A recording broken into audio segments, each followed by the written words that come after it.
खुद पाकिस्तान तोड़ने की साजिश में मुलव्वस है और जो पाकिस्तान तोड़ने की साजिश के खिलाफ मुजामत करता है ये कहते हैं तुम गद्दार हो। किस तरीके से हमें ब्लैकमेल किया गया, दबाव में लाने की कोशिश की गई, हमें जेलों में डाला गया और फिर समझौता करने के लिए हमें कहा गया कि आप हमारे साथ इक़्तिदार में शामिल हो जाएं, हम आपको मिनिस्ट्री देंगे, चीफ मिनिस्ट्री देंगे, आप बस हमारे साथ शामिल इक़्तिदार हो जाएं। सदर पाकिस्तान, मैं उसके दफ्तर से भाग उठा तो मैं जब भाग के बाहर निकला तो वो मेरे पीछे पीछे भागा, मेरे पीछे बच्चों की तरह भाग रहे हो, मैंने तुम्हारी हुकूमत में शामिल नहीं होना, लोग क्या कहेंगे, कार्ड भी देख रहे हैं। अस्सलाम वालेकुम नाज़रीन इकराम, आपको मुकम्मल वीडियो दिखाते हैं। हामिद मीर की आज की तकरीर ने पूरे मुल्क में कोहराम मचा दिया, ऐसी चीज़ों से पर्दा उठाया कि पूरा मुल्क हैरान रह गया। हामिद मीर ने बताया कि माजी के अंदर क्या क्या ऑफर्स हुई और उसको किस तरह ठुकराया गया। इन तमाम तर चीज़ों के अलावा इस हुकूमत और शहबाज शरीफ को मुखातब करके क्या कहा, आप वीडियो देखेंगे आपको समझ आ जाएगी कि हामिद मीर आज कितने जज्बाती थे। आप वीडियो देखिए, फिर इस पर डिटेल में बात करते हैं। मुझे बड़ी खुशी है कि इस वक्त मैं गद्दारों के साथ हम नवा बना हुआ हूं। अल्लाह का शुक्र है कि मुहब्बे वतन हमें अपनी तकरीबात में नहीं बुलाते। कमीशन बनना चाहिए जिसमें फैसला किया जाए कि पाकिस्तान को सबसे ज्यादा नुकसान किसने पहुंचाया। तो वो कमीशन जो है ना, वो तो उसमें मेरे जैसे लोग तो नहीं शामिल हो सकते क्योंकि हम तो पहले ही पार्टी हैं, क्योंकि हम तो आप गद्दारों के साथी हैं।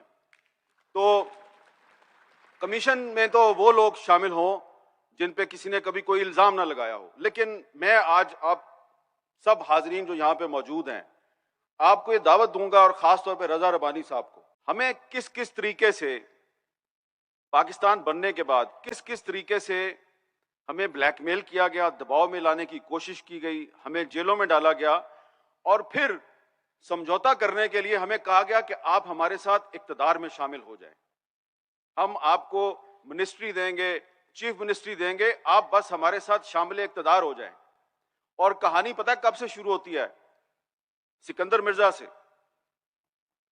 और सिकंदर मिर्जा जो है उसने एक दफा, वली खान साहब कहते हैं अपने इंटरव्यू में कि मुझे उसने किसी तरीके से बड़ी मुश्किल से मुलाकात पे राजी किया। मैं मुलाकात करने चला गया, मैंने कहा चलें, ये हमारे इलाके में कभी पॉलिटिकल एजेंट रहा है, कमिश्नर भी रहा है, तो मिल लेते हैं। तो उसने बड़ी खुशामद की और कहा कि आप हमारे साथ शामिल इक़्तिदार हो जाएं। तो वली खान साहब ने अपनी जान छुड़ाई। जब वो जान छोड़ने पे आमादा ना हुआ तो ये किताब में लिखा हुआ है, रजा रबानी साहब, वली खान साहब कहते हैं मैं उसके दफ्तर से भाग उठा तो मैं जब भाग के बाहर निकला तो वो मेरे पीछे पीछे भागा। सिकंदर मिर्जा वली खान साहब के पीछे पीछे भागा तो वली खान रुके, उन्होंने कहा खुदा का खौफ करो, तुम सदर पाकिस्तान हो, मेरे पीछे बच्चों की तरह भाग रहे हो, मैंने तुम्हारी हुकूमत में शामिल नहीं होना, लोग क्या कहेंगे, गार्ड भी देख रहे हैं। उसने कहा नहीं नहीं नहीं, तुम मेरे साथ हुकूमत में शामिल हो जाओ। बच्चों की तरह जिद की। ये खुद पाकिस्तान तोड़ने की साजिश में मुलव्वस हैं और जो पाकिस्तान तोड़ने की साजिश के खिलाफ मुजामत करता है ये कहते हैं तुम गद्दार हो। कैसी अजीब बात है कि जो कहते हैं पाकिस्तान नहीं तोड़ना वो गद्दार है और जो कहते हैं पाकिस्तान तोड़ने वो मुहिब्बे वतन है। ये हमारी पाकिस्तान की तारीख का सबसे बड़ा अलमिया है। लेकिन एक और बात भी मैं यहां पे करना चाहता हूं, गुस्ताखी माफ, क्योंकि आपने हमें बाचा खान और वली खान बाबा के नाम पे बुलाया है। तो यहां पे हमें आज ये भी बात करनी चाहिए कि पाकिस्तान में जमहूरी इदारों की बालादस्ती होनी चाहिए, आइन और कानून की बालादस्ती होनी चाहिए, महकूम अक़वाम को उनके हकूक मिलने चाहिए और 1973 का जो आइन है, जैसा भी है, जिस आइन को बनाने में वली खान साहब का भी किरदार है, मौलाना मुफ्ती महमूद का भी किरदार है, जुल्फ़िकार अली भुट्टो का भी किरदार है, गौस बख्श बजिंजो साहब का भी किरदार है। इस आइन में जो हकूक दिए गए हैं वो तो कम से कम देना, लेकिन आप तो वो हकूक भी नहीं देते। तो जो कूतें पाकिस्तान के आइन को पामाल करती हैं, आप उन कूतों के साथ सौदेबाजी कर लेते हैं। तो आज मैं यहां पे दो मुतालबात करूंगा, दो तजावीज़ या ख्वाहिशात कह लें आप, हजारों ख्वाहिशें ऐसी कि हर ख्वाहिश पे दम निकले। क्योंकि ابھی جب میں آ رہا تھا تو مہنگائی کو تو کنٹرول نہیں کر سکتے، کیونکہ یہ سارے آئی ایم ایف سے ڈکٹیشن لیتے ہیں، خواہ وہ عمران خان ہو، خواہ وہ شہباز شریف ہو، سارے آئی ایم ایف کی چوکھٹ پہ حاضری دیتے ہیں اور آئی ایم ایف کو ہی پاکستان کا نجات دہندہ سمجھتے ہیں۔ لیکن ایک کام آپ کر سکتے ہیں، آپ مہنگائی کو کنٹرول نہیں کر سکتے، لیکن ایک کام تو آپ کر سکتے ہیں کہ یہ ایک آدمی بیٹھا ہوا ہے یہ اسٹیج پہ، اس کا نام ہے رضا ربانی۔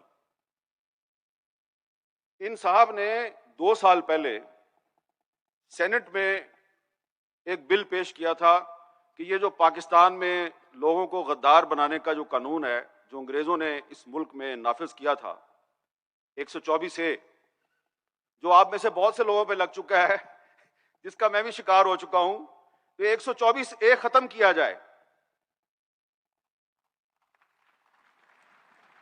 تو ان کا بل سینٹ نے پاس کر دیا، ایسا ہی ہوا تھا جی۔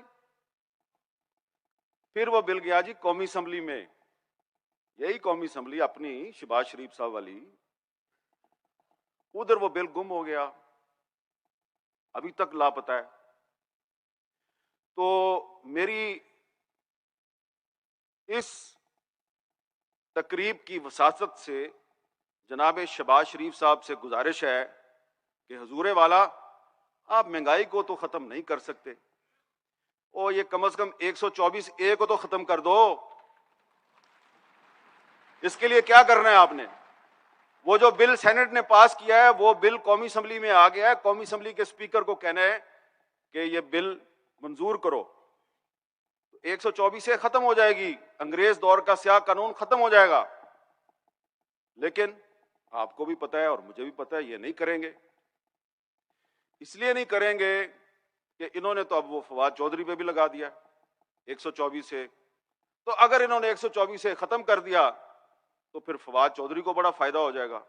لیکن آپ صرف یہ سوچیں کہ ساری عمر تو آپ نے حکومت میں نہیں رہنا، کبھی نہ کبھی تو آپ نے بھی اپوزیشن میں آنا ہے، تو کل کو پھر فواد چودھری یہی 124A آپ پہ دوبارہ لگا دے گا۔ تو یہ جو ایک کھیل تماشا پاکستان میں چل رہا ہے کہ باچا خان سے آپ شروع ہوئے تھے، اس کو آپ نے بغاوت کے مقدمے میں گرفتار کیا، بات چلتی گئی، حسین شہید سہروردی پہ آئی۔ ناظرین کرام، آپ نے ویڈیو دیکھی حامد میر کی آج کی جذباتی تقریر صدیوں یاد رکھی جائے گی۔ حامد میر نے کھل کر اس حکومت اور اسٹیبلشمنٹ پر نہ صرف تنقید کی بلکہ اس حکومت کو ہوش کے ناخن لینے کا بھی عندیہ دے دیا۔ کہا آج جو کچھ آپ کر رہے ہیں کل کو وہی کچھ آپ کے خلاف استعمال ہوگا، پھر آپ ہمارے پاس آئیں گے لیکن پھر ہم کہیں گے کہ آپ اس وقت کہاں تھے جب آپ یہ سب کر رہے تھے۔